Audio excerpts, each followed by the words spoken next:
Bienvenidos a un nuevo programa de Crisis y Conflicto del siglo XX, y en relación al programa anterior seguimos con el llamado Frente del Este o Frente Ruso-Alemán, el frente más significativo de la Segunda Guerra Mundial.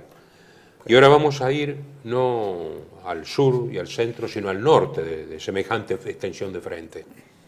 ¿Qué podemos decir? Sí, en efecto, en el programa anterior hemos visto todo el complejo panorama que se le presentaba a Alemania en el único frente donde había podido lograr una avanzada peligrosa y a la vez vital para Alemania, que era todo el frente sur hacia el Don, Volga y Cáucaso.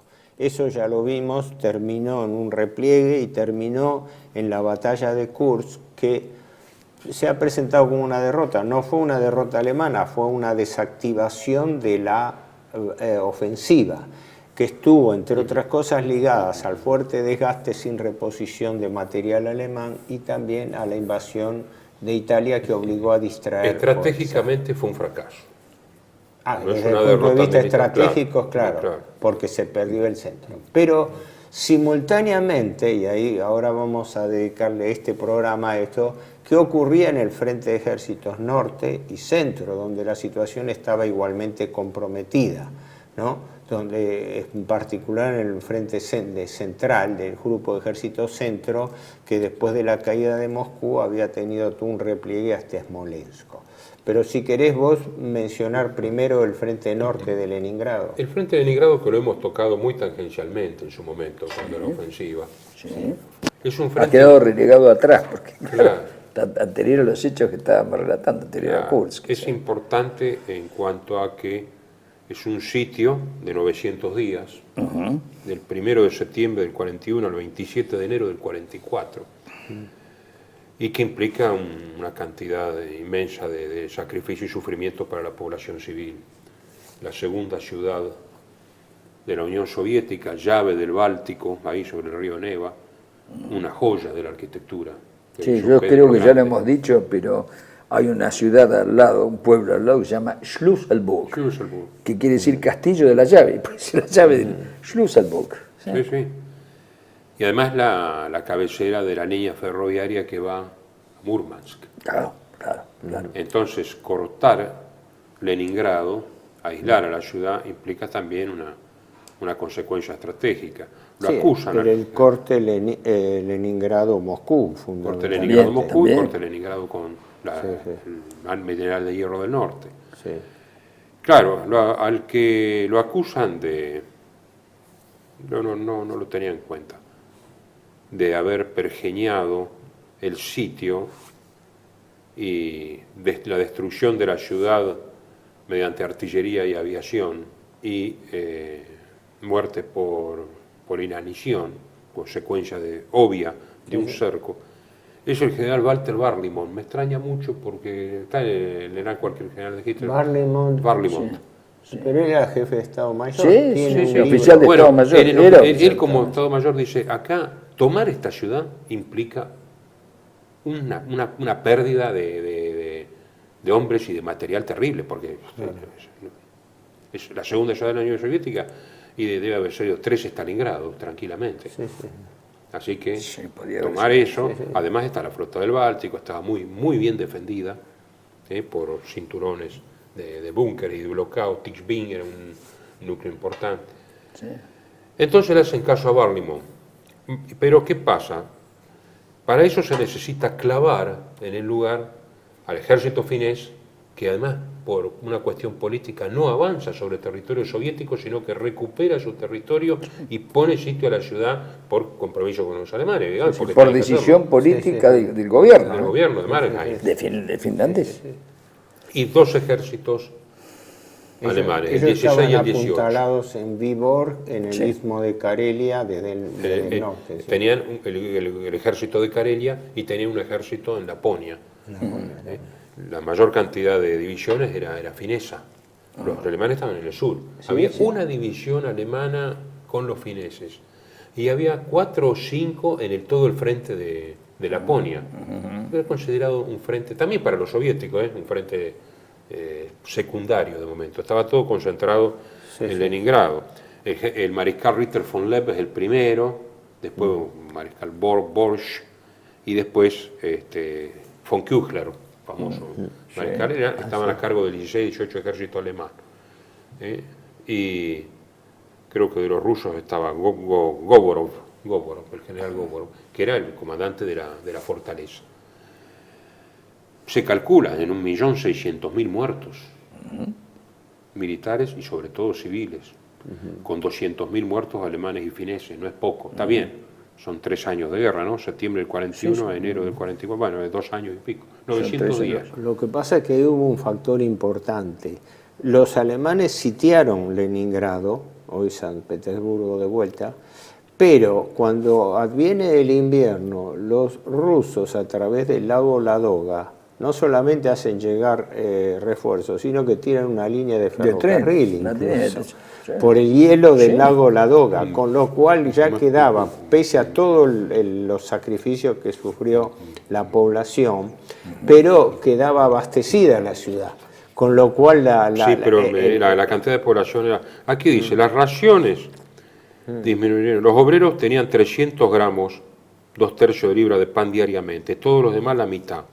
A las tropas se le redujo el pan a 600 gramos y la carne a 125 gramos, al principio, ¿no? La esperanza era que el hielo se endureciera justamente en el lago Ladoga.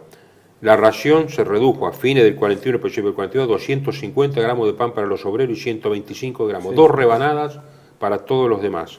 Las tropas de la línea del frente tuvieron 500 gramos. ¿Pero por qué se aumenta después para una población de aproximadamente 2,5 millones de personas? Se aumenta un poco la ración por la cantidad de muertos que hay. 52.000 muertos por mes. Y sin embargo, Merezkov, pero que era el comandante del ejército frente a los alemanes, reconoce de que la población civil cerró filas de una manera admirable. E incluso no dejó de existir en Leningrado la vida cultural que siempre la caracterizó. Eso es increíble realmente, ¿no? Eso es realmente... Ahí se estrenó una famosa sinfonía del compositor ruso Dmitri Shostakovich, ¿no? La séptima sinfonía, que tiene el nombre de que entonces tenía la ciudad de Leningrado, esa famosa sinfonía de Leningrado, que evidentemente indica que sí, que había un espíritu de resistencia. Hubo exposiciones de cuadros patrióticos, sí.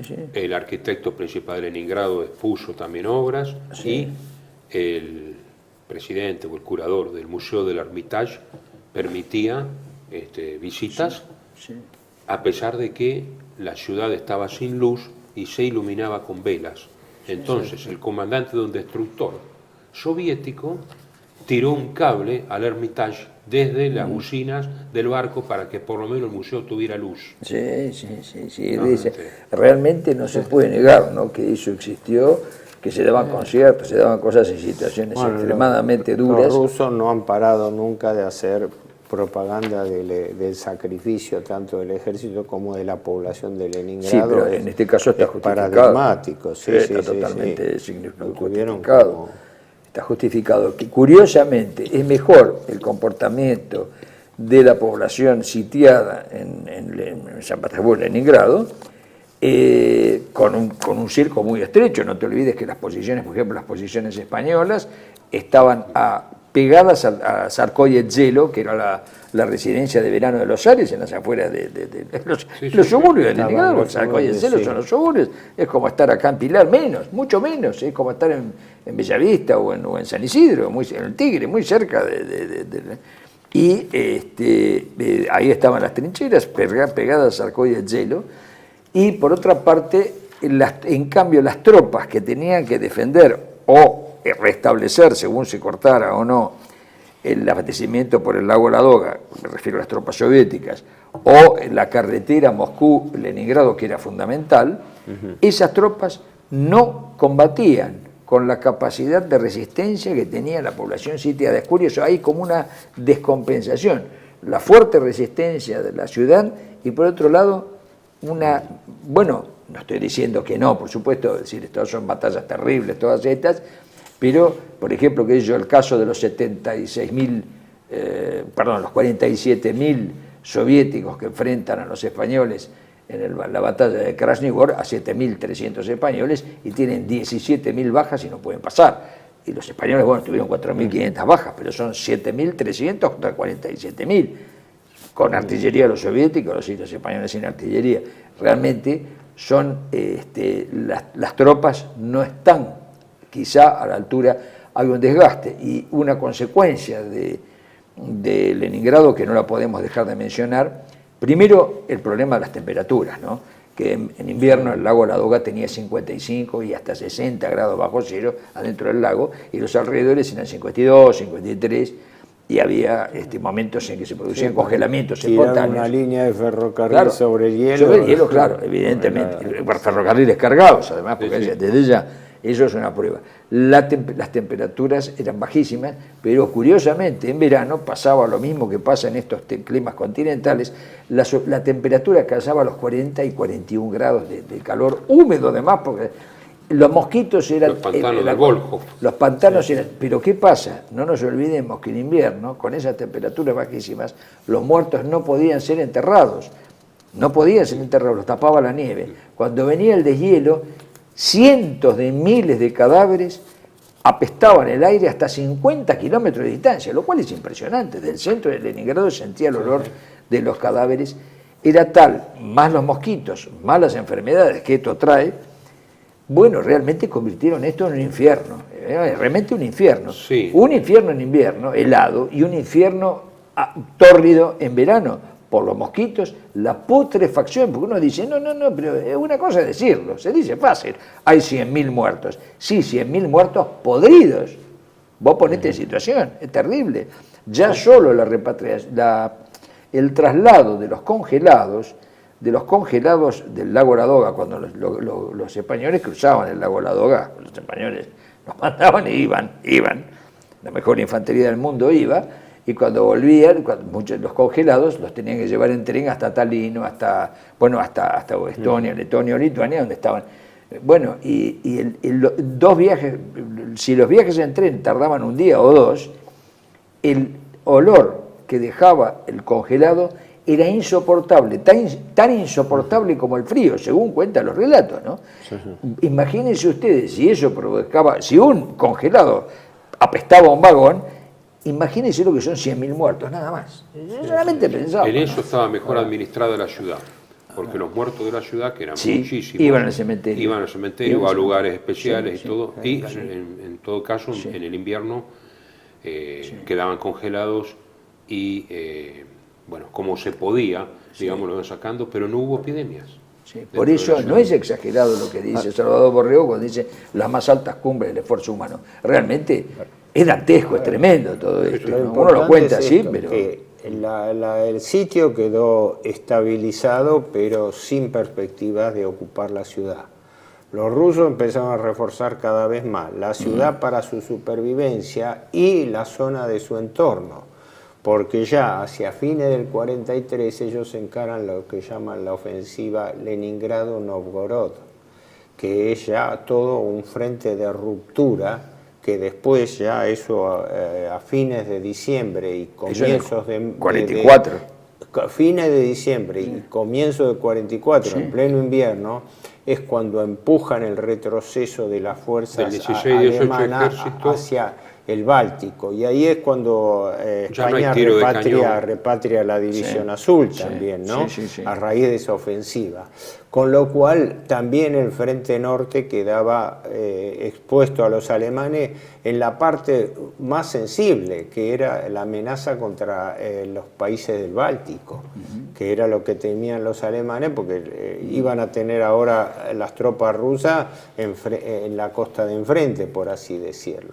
Ahora, pero no hay que olvidarse de algo, que en ese periodo que vos estás señalando, el mismo simultáneamente con Kursk, porque lo que pasa es que nosotros contamos esto, pero son cosas que suceden sincrónicamente al mismo tiempo, entonces uno tiene que contar una y otra y parece que sucedieron en distinto tiempo, ¿no? Simultáneamente con los episodios de la tremenda, gigantesca batalla de Kursk, se produce un episodio en los pantanos, o sea, en verano, en los pantanos de los alrededores de Leningrado, donde se rinde uno de los comandantes soviéticos más importantes, uno de los antiguos defensores de Moscú, condecorado por Stalin, héroe de la Unión Soviética, se rinde ante los alemanes, el general Andrei Blasov. Eso pasó muchas veces, muchos generales... del único ejército de élite que era el segundo de choque. Exactamente, y estaba en la carretera, su tarea en la carretera Moscú-Leningrado. Que después va a tener un rol por eso mismo, porque generales se rindieron. Es impresionante, cuando hablemos de los voluntarios vamos a ver la cantidad de generales que se rindieron, es espeluznante, pero el caso de Blasov es porque después formó el famoso Ejército Ruso de Liberación, y por su postura, siendo héroe de la Unión Soviética, y habiendo sido voluntario en el inicio de su carrera para el Ejército Rojo. Estas son cosas que hay que comentarlas y matizarlas en el momento que uno es voluntario. Pero simultáneamente a Kursk esto sucede. Eva Curie lo va a entrevistar a Blasov cuando estaba de defensa. Eva Curie. Lo va a entrevistar a Blasov cuando está en el Estado Mayor de Defensa de Leningrado. Ajá, sí. Porque él se cansó de avisar al Estado Mayor lo que había que hacer. Sí. Además no era evidentemente comunista. No era comunista, pero cumplió con su deber. Él había tenido una trayectoria en el ejército zarista y fue uno de los pocos que sobrevivió pese a sus malos antecedentes. Eva Curie lo va a entrevistar porque su estrella estaba en ascenso, ahí en Leningrado, creo que a principios del 42. ¿Por qué se rinde en el verano del 42, no? Él se rinde en el verano, él se rinde en el 43. 43. Ya en el 43. O sea, todo el 42 él está a cargo de la defensa. Sí. Lo va a entrevistar, hablan de Napoleón y Hitler. No tenía simpatía por Hitler, por Napoleón dice que la verdad que fue una empresa desmesurada, etcétera, pero conocía muy bien los escritos de Gaulle y de Guderian, a quienes admiraba. Por la parte blindada. Debe ser por el Ejército del Porvenir. Blasov. ¿No? Sí, Blasov. Sí. Eso está en los 900 días de Salisbury, el mismo que está aquí. Ahora, falta un capítulo. Pero la única biografía que hay de él es... La editó HR hace muchos años. Edwin Erich Dwinger, que es evidentemente de origen alemán. Edwin Erich Dwinger tiene una biografía de General Blasov que yo no la tengo, pero muy difícil de encontrar, la publicó Caralt, me acuerdo. A mí me decepcionó un poco, yo la tengo la biografía de Blasov. Yo no la tengo. Pero me decepciona en el sentido de que es muy personalista, no habla tanto de lo que sino cómo era él, cómo trataba a su gente, cómo se trataba con los demás. Pero es un aspecto que no conocíamos. Al final estuvo presionado por todos lados, ¿no? Bueno, naturalmente. Perdona, por las dudas de que terminemos este bloque redondeando. Queda un teatro de operaciones en el extremo norte, Murmansk y Petsamo, que eran también parte del grupo de ejércitos norte, donde Murmansk era el puerto por el cual, por la línea del Ártico, los rusos recibían aprovisionamiento norteamericano, que se afianzó justamente, y bueno, es todo parte de la guerra del Atlántico por un lado. A Murmansk, incluso hasta Arcángel un poquito, pero a Murmansk llega la corriente del Golfo, por eso se puede vivir en esa zona, pilla todo. Sí. Si no estaría la corriente del Golfo... Todos los puertos de esa zona están congelados, menos ese, porque les llega la corriente del Golfo, así que era de vital importancia. Además, era necesario que hubiera fuerzas alemanas porque indirectamente se protegía a Suecia. Claro. Pues los ingleses siempre quisieron operar, de hecho se le adelantan en la invasión de Noruega, y el plan de Churchill era incluso atacar Suecia. Sí, ahora con respecto a Murmansk hay una duda que a mí me queda, que es la siguiente. ¿Por qué? Por supuesto eso lo dijo el jefe de Estado, ¿no? Que lo importante eran las minas de níquel y todo eso, la parte de los minerales y los materiales, pero recién después se avivaron que ese puerto podía ser un puerto importantísimo de abastecimiento. Claro, no tardaron mucho en darse cuenta, pero en principio fue para proteger eso, no para, digamos, anular el puerto, que era fundamental, porque por allí entraba todo, era cerca. Eso en el próximo bloque lo vamos a desarrollar como podamos. Eso sí.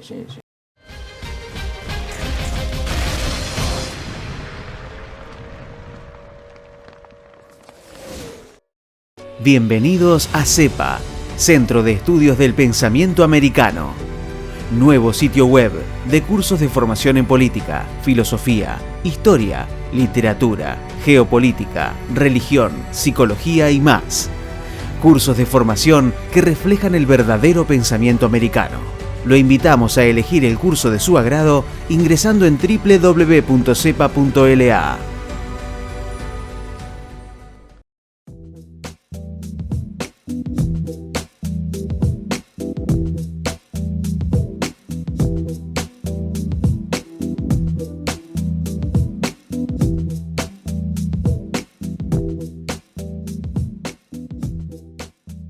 Decir siempre la verdad primero tiene un precio. Pero todos los días, en cada programa, en cada reportaje, en cada esclarecimiento, descubrimos que decir la verdad vale la pena. Decir siempre la verdad tiene un precio. Pero cada vez que recibimos tu apoyo, entendemos que seguir luchando vale la pena. Dependemos de tu ayuda. TLB1. Toda la verdad primero.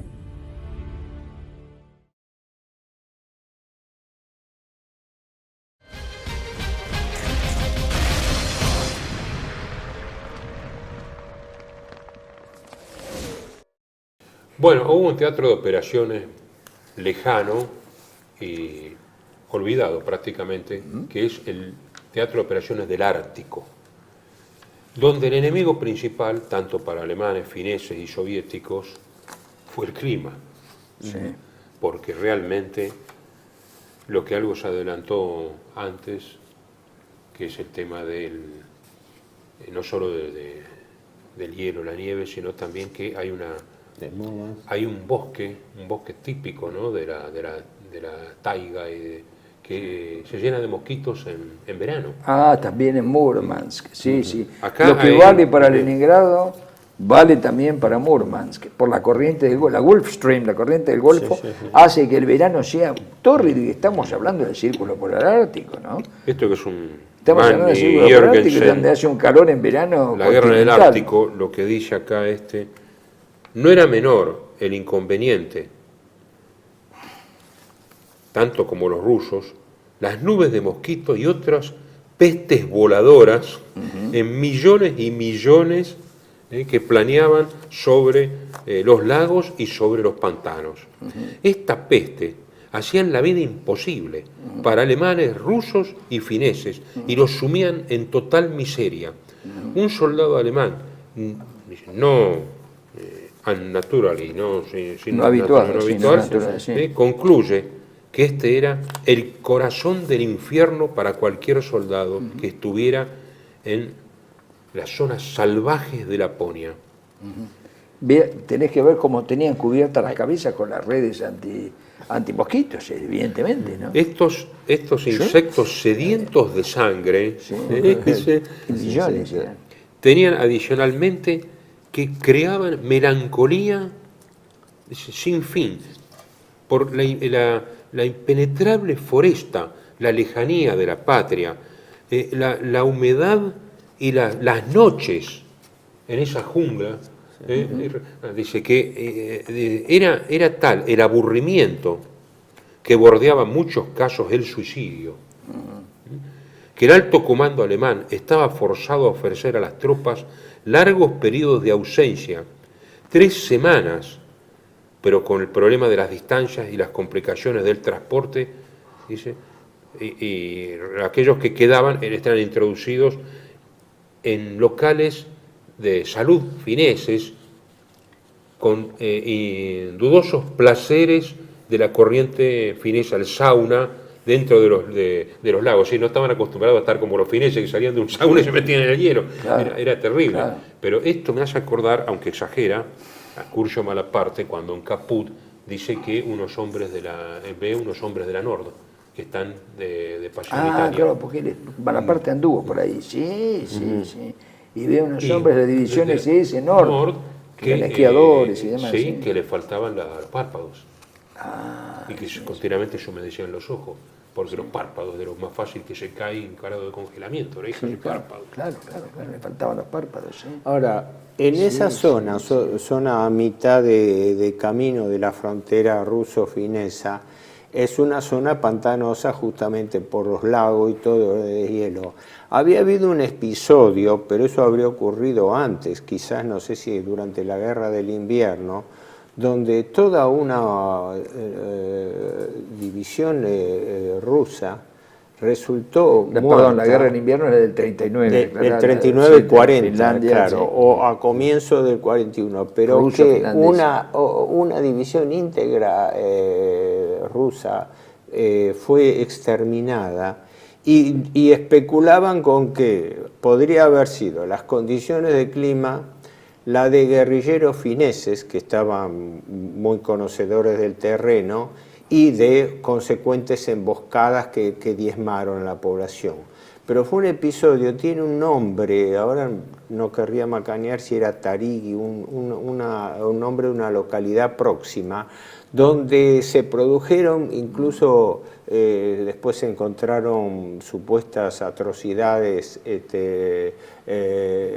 producidas de cuerpos despellejados, etcétera, que no se sabía si eran muestras de aterrorizamiento a los rusos que no conocían el terreno o eran también producto del clima, del microclima local por la... Sí, lo que se deduce es que, bueno, decían que estaban, eso era la venganza de los fantasmas de los bosques fineses. Fabularon que las podían... antiguas sagas. Fabulaban que eran los de Laponia, demonios del bosque. Las leyendas del Kalevala. La leyenda del Kalevala. Sí. No, lo que parece es que fueron atacados de noche y se hicieron fuegos para marcar caminos y los rusos se liquidaron entre ellos, entre unidades, empezaron a tirarse y los remataron los fineses. Los fineses los remataron, sí. Ellos remataron. Ahí hay osos también, ¿no? Sí, hay osos, sí. Sí, hay osos que además en verano huyen, porque se lo comen los mosquitos, los matan los osos. Claro, les pican los hocicos, y después de picar los hocicos, cuando el mozo saca la lengua, le pican la lengua y se termina metiendo y picando en la garganta y lo asfixian. Como son millones, le producen inflamación que degeneran una asfixia y se mueren. Es increíble, es realmente increíble. Terrible. Por eso la protección en esa zona y en Leningrado también, no solo en Leningrado era por las pestes, porque evidentemente los mosquitos traían las enfermedades, pero en Murmansk, que no hay tantas pestes, era porque era un infierno, y por eso los relevos de tropas, si mal no recuerdo, cada 15 o 20 días, a más tardar un mes, había que hacer relevos precisamente por la tremenda depresión que traía esta inmensa soledad. La inmensa soledad de la tundra de Laponia. Sí, es impresionante. Uno ve eso y bueno, se da cuenta que en ese silencio tremendo parece la Antártida, ¿no? Salvo que hay bosques, parece la Antártida. Primer balance del cuadro de situación general y el rol que representaba el Frente Norte. El Frente Norte, efectivamente, frustrada la toma de Leningrado, luego, ya desde fines del 43 por lo menos, ya los rusos retoman no solamente la iniciativa en todo el frente, sino en la llamada, ellos lo llaman batalla de Leningrado-Novgorod, creo, ¿no? Donde hicieron todo un frente de ruptura al sur que amenazaba a los países bálticos. Eso era crítico para Alemania, sobre todo porque la ofensiva fue dirigida originariamente contra Estonia, ¿no? Estonia, Letonia, Lituania, bueno, el país más al norte, donde está la famosa península de Curlandia, donde después, hacia fines de la guerra, se repliega un grupo de ejército alemán. Pero entonces, quiere decir que ya dentro del balance de fuerza del Frente Oriental teníamos que el año 43 fue fatídico desde el punto de vista de irreversible. Primero, el Frente Sur fue desgastándose cada vez más. Después, el Frente Norte quedó estabilizado primero y después tuvo el embate hacia fines. Y en el medio quedaba toda la gran ofensiva sobre el Frente Central, sobre el Grupo de Ejércitos Centro, que venía rematada por el avance de los rusos desde el sur, lo que se llamó la ofensiva Dnieper-Cárpatos, o sea, la ofensiva. Estamos hablando del año 44 ya, ¿eh? 43, sí, no, casi. previo al 44. Es decir, Sí, todo sí, esto sí, era como fines. quedaba planteado Sí, el embate, porque las operaciones, lo importante es que siguieron durante el invierno. Ahí está el asunto, porque el intento de Kursk era en julio, agosto, era en el verano. Pero una vez producida la detención de la ofensiva, los rusos no pararon. Ese fue no digo la imprevisión, sino la falta de cálculo. Hay que añadir algo muy importante en cuanto al viraje de la guerra, porque el frente del Ártico abarca el frente naval. Sí. Los convoyes que van a Murmansk, claro. Que en el 42 fue destruido, lo mencionamos, el convoy PQ-17, no, sí, eso sí. Pero no mencionamos que hay dos batallas. Una es la batalla del 30 de diciembre del 42 del mar de Barents, donde el acorazado de bolsillo gemelo del Spell Lützow y el crucero pesado Admiral Hipper van a interceptar un convoy inglés. Por supuesto, en la ventisca y todo pierden un destructor cada uno de los bandos y se vuelven con las manos vacías. Sí. La línea de aprovisionamiento que va a Murmansk en verano está mucho más al norte, pues se retira la barrera de hielo, claro, pero en invierno está mucho más al sur. En invierno es más fácil de ser atacada por aviación, por submarinos y por buques de superficie. Claro. O sea, las mayores pérdidas, salvo como PQ-17 porque lo atacaron con todo, pero se pueden dar en invierno, pues están casi cerca de la costa. Sí. Por eso es muy importante las bases aéreas alemanas en el norte de Noruega y de Finlandia. Sí. Ahora bien, esto provoca una ira tan grande de Hitler y en el Estado Mayor que lo es reemplazado Raeder por Dönitz. Y el arma naval submarina empieza a tener prioridad. Pero ¿qué pasa? Dice, bueno, los barcos tienen que ser desguazados y todas las torres de artillería usadas como baterías en costeras. Sí. Dönitz salva a los barcos, salvo con Gneisenau, que estaba muy destruido. Y en diciembre, en Navidad del 43, hunden al Scharnhorst, que sale con una protección débil de destructores, en una ventisca tremenda, se defiende como un león, pero es destruido por acorazados británicos. Más los hombres rana británicos que en septiembre del 43 inmovilizan al Tirpitz, el gran acorazado gemelo del Bismarck, hace que los convoyes ahora viajen prácticamente hasta Murmansk en el momento que más se necesita interceptarlo, porque la Unión Soviética está llevando material en su gran ofensiva justamente de invierno, no puedan ser prácticamente molestados. Vos fíjate que dos generales, primero el primer comandante de las tropas de tierra es el general Edward Dietl, el que había conquistado Narvik, el conquistador de Noruega. Después es reemplazado por el general Ferdinand Schörner, que después terminó mariscal al final de la guerra. Pero fue reemplazado porque fallece Dietl. Sí, por eso. Pero el mejor general de montaña muere. Muere, sí, por eso reemplazado, digo en el sentido, muere Dietl y es reemplazado por el general Schörner. Y no pudieron cortar eso. Al final se mandaron comandos especiales de Otto Skorzeny con un mayor que desapareció, el mayor Barón von Völkersam, que desapareció, fueron todos desaparecidos. No se pudo cortar, ni se pudo tomar Murmansk, y estuvieron las tropas de Schörner a 25 kilómetros del centro de la ciudad. Increíble, a 25 kilómetros, no la pudieron tomar. No pudieron tomarla, eso es increíble. Yo creo que no se puso suficientes hombres de material al principio. Sí, no los hubo. Dietl tenía poca gente. Eso 5 divisiones en el 42 de porque lo que pasa es que, por eso dije los dos criterios, el criterio de proteger las minas de níquel, para lo cual no se necesitaban despliegues de fuerzas enormes, sino que hubiera una... Y después, cuando vieron, pará, Murmansk, esto es importante, porque ahí van a...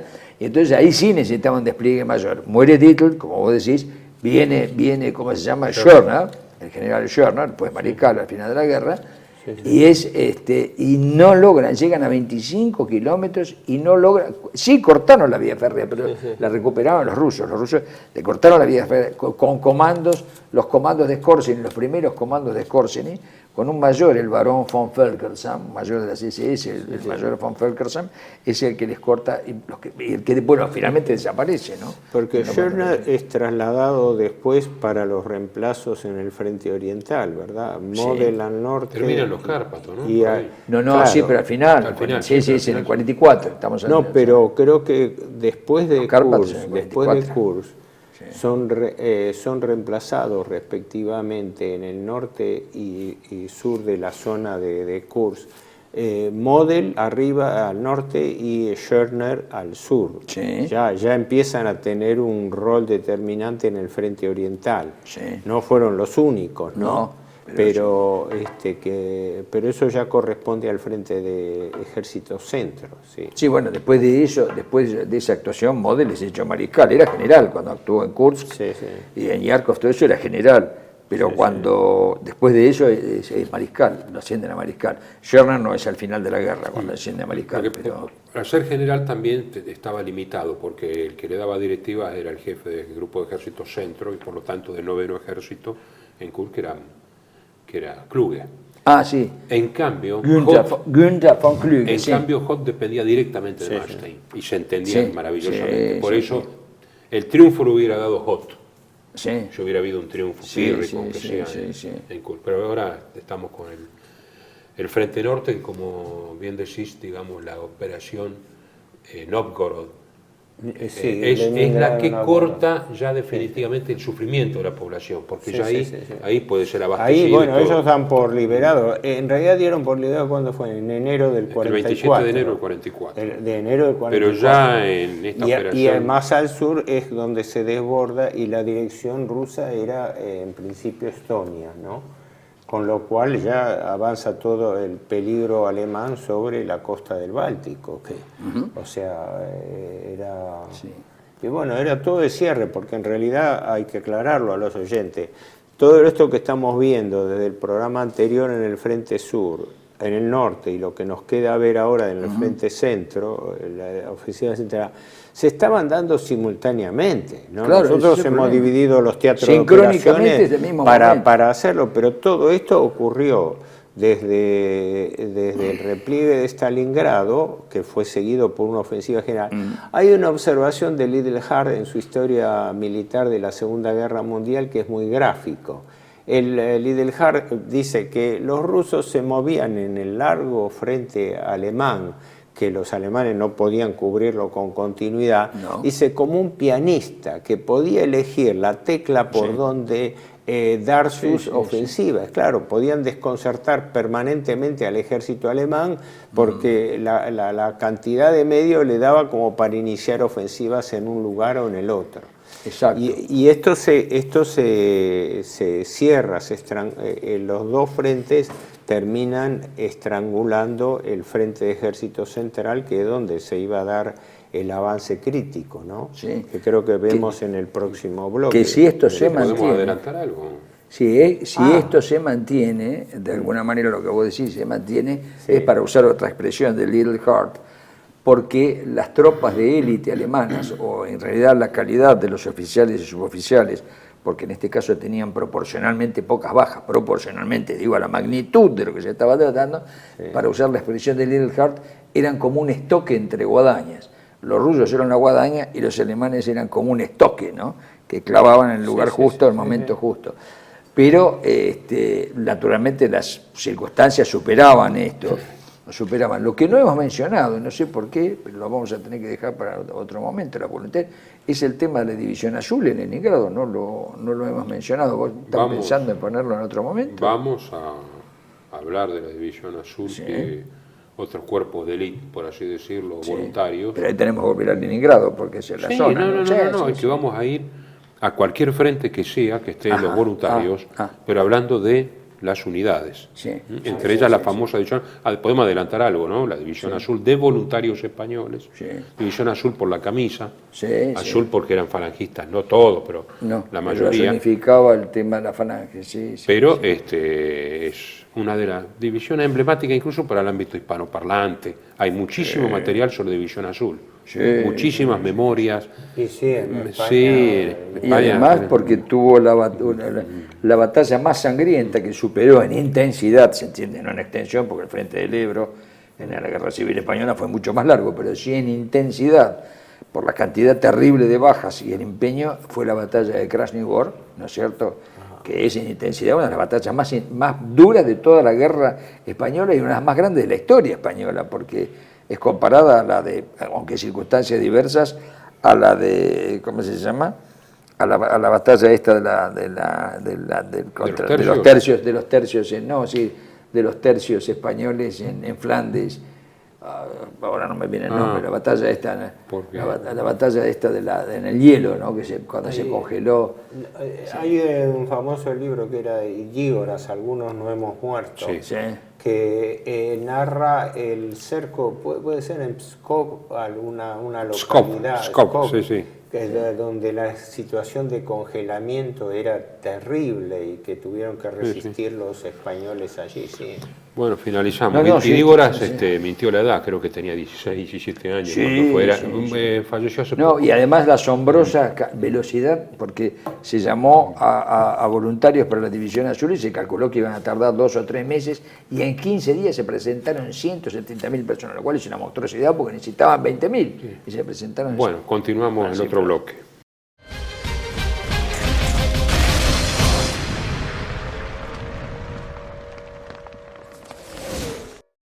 Bienvenidos a CEPA, Centro de Estudios del Pensamiento Americano. Nuevo sitio web de cursos de formación en política, filosofía, historia, literatura, geopolítica, religión, psicología y más. Cursos de formación que reflejan el verdadero pensamiento americano. Lo invitamos a elegir el curso de su agrado ingresando en www.cepa.la.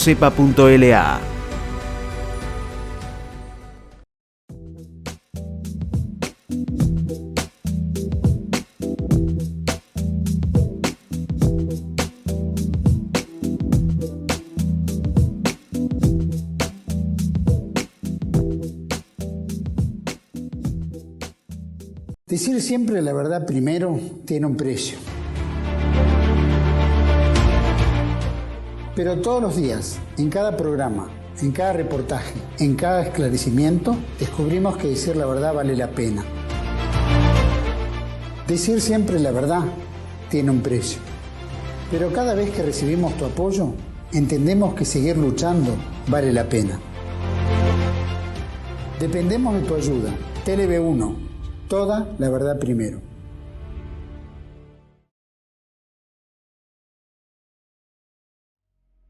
Dominium Mundi, del Génesis al Gobierno Mundial, de Samuel Cruz, una monumental obra en la que se devela que el proyecto político del Gobierno Mundial se remonta a épocas tan antiguas como el propio Génesis, el Templo de Salomón, Alejandro Magno y el Imperio Romano, historias que tienen en común su temprano interés por el control del dinero, de las armas y de la narrativa, las herramientas predilectas de las élites dominadoras para moldear a las masas y llevarlas a aceptar una autoridad mundial.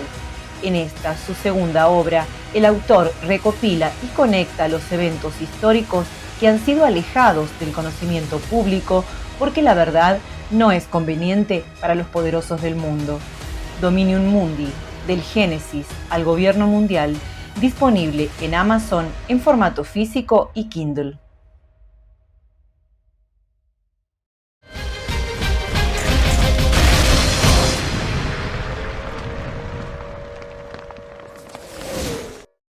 Bueno, continuamos ahora con el Frente Ruso, Alemán y el Grupo de Ejércitos Centros, claro, que era el viejo eje neurálgico sobre el cual había sido pensada la Operación Barbarroja y que después de la frustrada operación contra Moscú empezó un repliegue.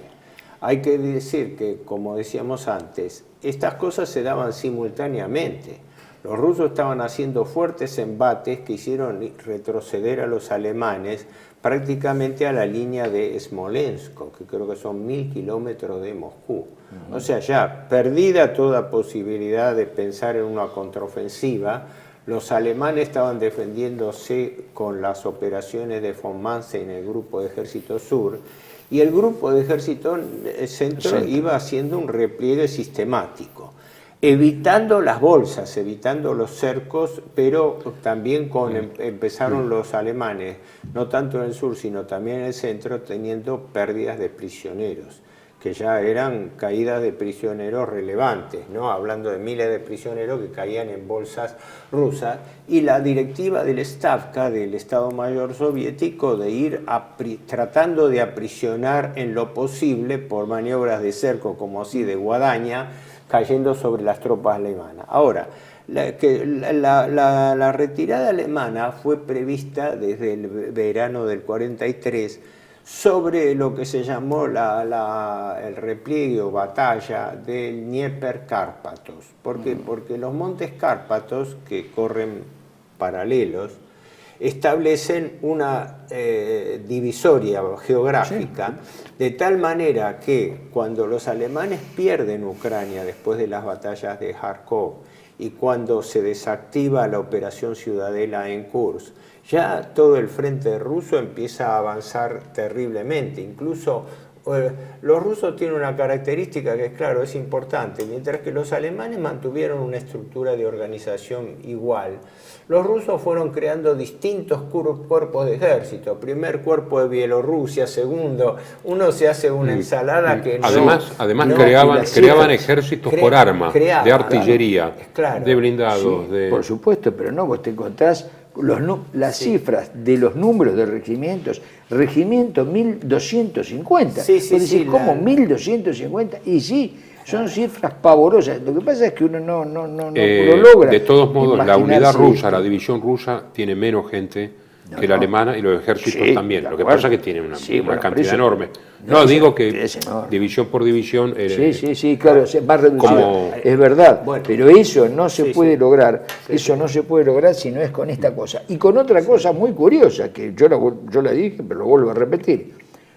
Toman la estrategia de Manstein, de Guderian y del alto mando alemán, que la habían aprendido teóricamente entre 1922 y 41, y allí tienen la posibilidad de aplicarla en la práctica. La aplican, por eso el cerco ese que vos estás diciendo, que trataban de hacer cercos y tomar prisioneros, no era tanto, es decir, usaban lo mismo de Biasma-Briansk. La bolsa de la batalla de Orel, que fue un intento ruso y no sé, con pérdidas alemanas y todo. Ahora, ¿cuál era la estrategia? Toman el modelo de Biasma-Briansk, la batalla del cerco. Y le añaden algo propio que viene de Pedro el Grande, que es el muy buen manejo de la artillería y de los cohetes que entran dentro de la artillería. El tema del Katyusha descolocó el frente, lo desniveló hasta que más o menos lo nivelaron monstruosa de artillería. Y el manejo práctico, ¿no? De los lanzacohetes. Que lo hacen los alemanes, lo contestan a partir del 43 con el Nebelwerfer. Se daban dos maniobras de desgaste simultánea. La primera es que los rusos, como hemos advertido más de una vez, tenían una capacidad de reservas inagotable, no prevista por el ejército alemán, es más, pensaban que los rusos, después de la batalla de Kursk, iban a tener, y hubo una especie de respiro para no seguir avanzando. La verdadera ofensiva brutal rusa vino al año siguiente, la operación Bagration, que fue ya el avance hacia Prusia Oriental. Polonia. Pero al fin del 43, en el segundo semestre, se da esto que se dio a llamar la ofensiva Dnieper-Cárpatos, porque primero, cruzando el Dnieper, consolidaron la recuperación de Ucrania, ¿no? Y de ahí se abrieron nuevos frentes que iban ya hacia el sur. Entonces, la línea de los Cárpatos, que es una cadena montañosa que en líneas generales va en forma horizontal, dividía dos teatros de operaciones. El del norte, que era el de Bielorrusia, que ya avanzaba hacia la frontera polaca y el río Bug, y después el Vístula. Y el lado sur, que avanzaba sobre la frontera rumana, donde empezaban a complicarse el problema de la resistencia rumana, porque tecleaba la alianza de Rumania con Alemania. Incluso más al sur, cuando los rusos primero recuperan Crimea por la evacuación alemana, porque la cabeza de puente de Kubán en el Cáucaso, Hitler ordenó retenerla hasta último momento con la hipotética idea de que podía haber una ofensiva. Después, cuando ya se dieron cuenta que era imposible sostenerla, la evacuaron por el estrecho No de solo Kerch. eso, la cabeza de puente de Kuban, a mi entender, mirando Sí. el mapa, ¿no? Mirando el mapa Sí. y mirando la relación de fuerzas, para mí es indispensable para que no se produzca un derrumbe general en todo el frente. Sí, Exacto. por eso fue esa- mantenida por Hitler, pero la después ya no segunda tenían mitad sentido. del año 43, la Sí. segunda mitad del año 43 y los primeros meses del 44 son un tremendo esfuerzo por sostener el no quiebre del frente, no digamos avanzar, Sí, no sí, solo sí. ofensivo, sino defensivo para no producir una catástrofe. Eso es lo que eso se- fue al final llegó en el lo que 44. dijimos en el programa pasado, de el rol de von Manstein, que no era solamente la caída de Stalingrado, era contener el colapso del frente oriental. ¿Sí? Los alemanes se repliegan. Y eso Kuban y cabe, Kuban queda en quedó eso, como sí. una cabeza de puente, pero después Sí. fue evacuada. Sí. Lo mismo que Crimea, incluso Crimea no por tierra, por el istmo de Perekop, sino por mar hacia Odessa, Sí, que sí. después Odessa es asaltada. Bueno, o sea, Sí. era todo el frente que se replegaba, pero esa ofensiva Dnieper-Cárpatos sirvió para definir de que había dos grandes flancos planteados, con grupos de ejército de por medio, al norte y al sur de los Cárpatos, donde el frente norte avanzaba sobre Bielorrusia hacia Polonia, y por ende ya hacia la frontera alemana directa. Y el sur, el frente sur de los Cárpatos avanzaba hacia Rumania, con todo lo que eso implicaba, incluso con el potencial que al año siguiente se da del norte de Yugoslavia, donde Según estaban vos, operando las tropas de Tito, que hemos hablado de la guerrilla partisana, pero Tito tuvo una particularidad, no era solamente una guerrilla, sino que constituyó después unidades completas. Es decir, Tito no peleaba solamente como bandas guerrilleras, tenía constituía una fuerza armada. Terminó formando una fuerza armada que fueron las de Yugoslavia, sin duda. Entonces, pero la pregunta es, en ese frente de la línea del Dnieper, los Cárpatos, esa idea, la estrategia global de esas dos líneas, ¿es el resultado de una consecuencia natural o hay un cerebro que los pergeña? ¿Esos cerebros quiénes son en el lado soviético? Bueno, el cerebro era el Stavka, el Stavka, Estado Mayor, ¿no? Sí, Ahora, pero los ¿quiénes? distintos operativos, y muchos de los Zhukov, méritos se han Vasilievski, atribuido a Vasilievski. Zhukov y todo, pero no tengo identificado quién. Discutían mucho Vasilievski y Sí, Zhukov, lo invitaban por a Rokossovski. Porque además vos fijate, es curioso, porque son los que les dan, vos fijate que los que hacen punta después, Zhukov, Rokossovski y Vasilievski por la línea sur de los Cárpatos, evidentemente los Cárpatos se los dan a Vasilievski y a Tolbukin, ¿no? Pero en realidad, es decir, es Vasilievski y Tolbukin. Es decir, sí, es la Stavka, pero en la Stavka evidentemente había una discusión dinámica a mi entender, dinámica a mi entender, porque no te olvides que estaba a la mano de Stalin, pero Stalin evidentemente los dejaba discutir, es evidente que los dejaba discutir y luego tomaba la decisión. Era menos centralizado que Hitler. Hay que retrotraerse. Porque Stalin me decía, me dan toda la documentación y yo la estudio de noche. Cuando estaba angustiado no dormía Stalin. Y al otro día decía, bueno, está bien, me han convencido, pero responden, muchachos. Por eso, en realidad, ese es el si se problema. toma en cuenta como realidad histórica, ¿no?, las controversias que tenía Hitler, Stalin tenía más autoridad sobre sus generales que Hitler sobre los suyos, porque los suyos eran Juncker, algunos que se resistían pero se ponían menos intransigente en muchos aspectos. Claro que después había que responder. ¿Quién? Stalin. Claro que había que responder, ¿no? Pero por eso las limitaciones militares de Stalin, en lo personal, el conocimiento militar de Stalin era inferior al conocimiento militar de Hitler, individualmente, ¿no? La directiva general y la actitud de Stalin, entiendo, fue siempre la misma. Avanzar a rajatabla sin respiro, sin medir las consecuencias, sin contar las bajas, todo.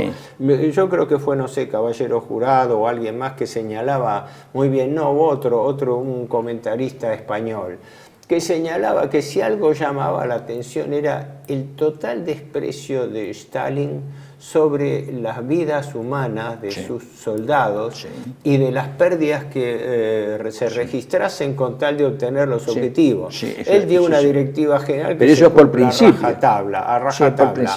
Avance y no dar respiro a los alemanes para que no se reagrupen.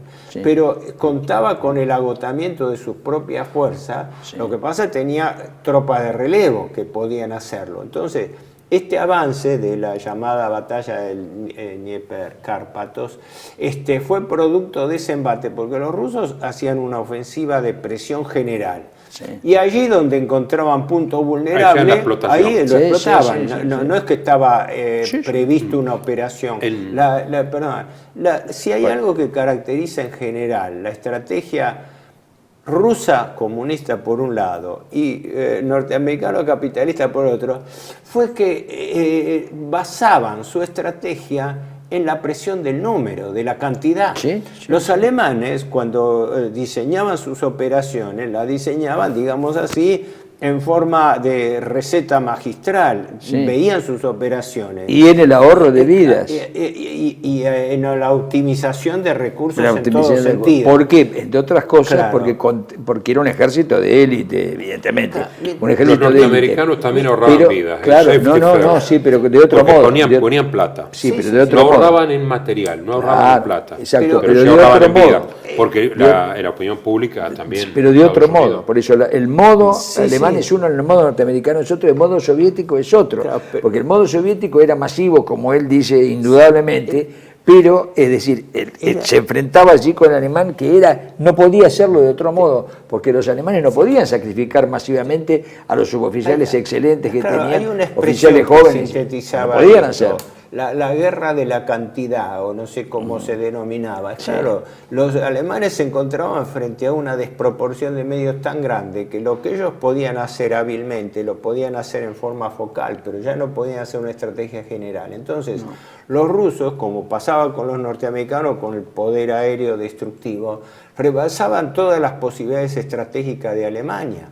Y en el frente oriental se dio eso, que ahí donde encontraron más vulnerabilidad alemana, ahí pero con esto, pero a ver pero con esta diferencia, evidentemente sí los medios, pero el modo norteamericano es, como dice Horacio, por aplastamiento a través de bombas, artillería y demás, no en la implicación del terreno, por saturación.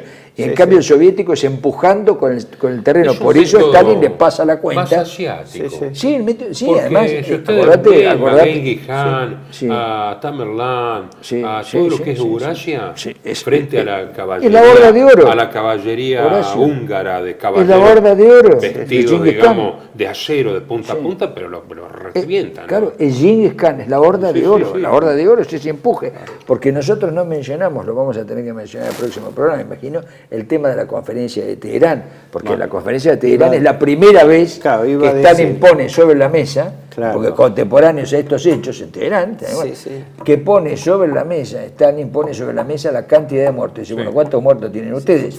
Empieza a exigir cosas y Churchill se enoja y le dice, ¿cuántos muertos tienen ustedes? ¿Cuántos muertos tienen ustedes? Yo iba a comentar eso justo. Y esos muertos son, como él dice, primero porque la estrategia de la Stavka lo preveía, pero además porque Stalin no reparaba en las vidas, no reparaba, porque él sabía que los suboficiales de él podían ser mediocres, pero conseguía millones.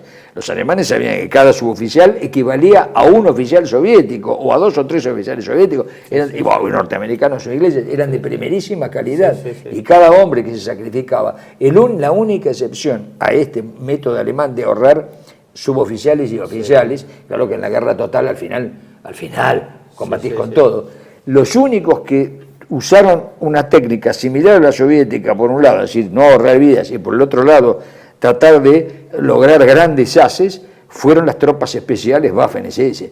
Son las únicas, algún día tenemos que hablar de eso, las tropas especiales Waffen-SS son las que proporcionalmente tienen más bajas, no estoy hablando solo de los soldados, sino de suboficiales y oficiales, jefes de regimientos caídos, ¿no es cierto? O que salían como el mayor ese Otto Kuhn. La aviación naval japonesa es también bastante equivocada. Claro, la aviación naval japonesa. Sí, en Oriente, yo digo en Europa, en el teatro europeo. Dos cosas coincidentes que se complementaban perfectamente.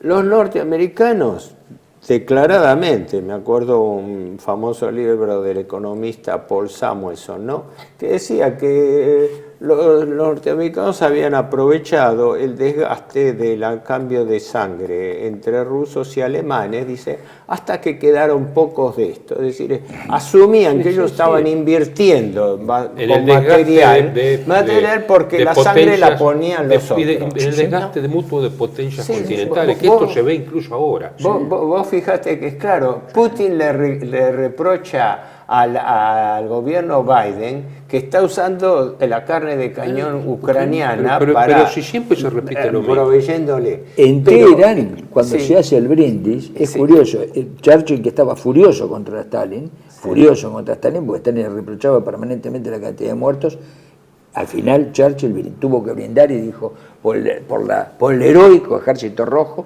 y el hombre que los está llevando adelante, por el mariscal Stalin, tuvo que elogiarlos, porque la cantidad de muertos cuentan.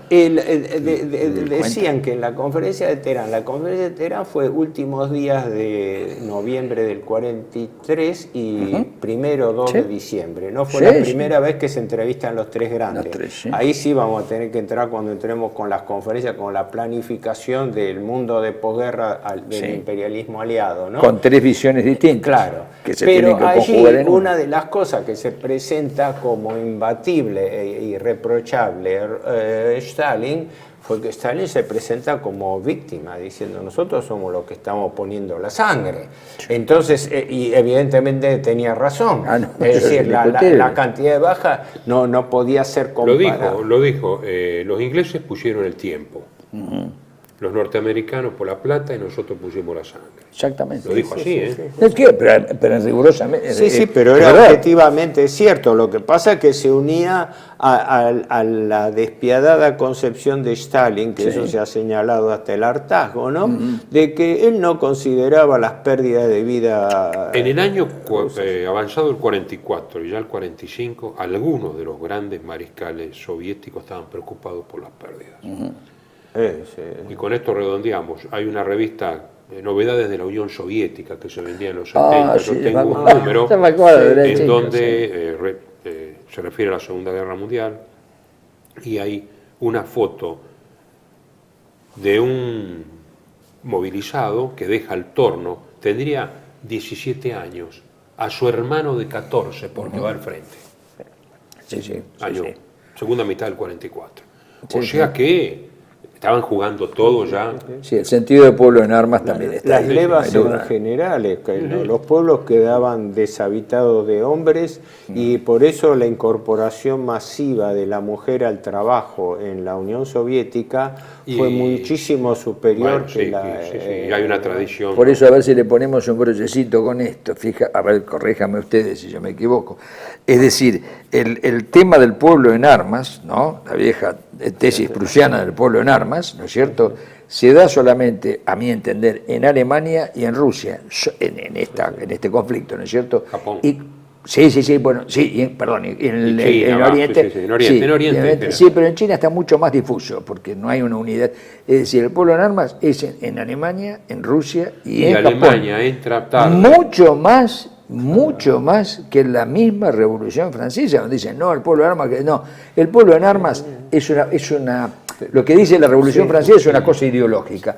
En los hechos, en realidad el pueblo en armas es doctrina prusiana. Claro, pero Alemania entra tarde en el pueblo en armas. Entra tarde Alemania en la el concepto proporción, de pueblo en una vez leía o veía la proporción de la mujer rusa en la industria para reemplazar mano de obra masculina que iba al frente, era muchísimo superior. Primero fue muy anticipado al que se dio en Alemania, y en una proporción muchísimo superior a la que se daba en otros países. Sí, acordate, la fábrica Octubre Rojo en Stalingrado, defendido por mujeres. Vamos a continuar en un próximo programa, gracias.